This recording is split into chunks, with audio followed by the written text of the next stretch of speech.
সমৃদ্ধ এই জনপদটি একসময় যেমন প্রাচীন গৌড়ের রাজধানী ছিল, ঠিক তেমনি বর্তমানে এটি আমের রাজধানী।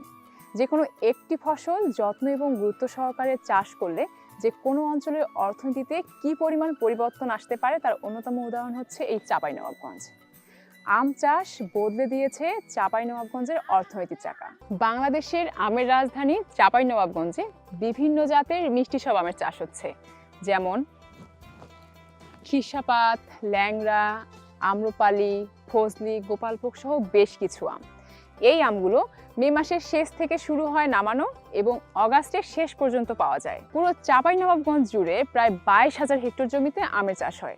2 ঈদের পরপরই আম তোলার সময়টা তাদের কাছে তৃতীয় কোনো বড় উৎসব।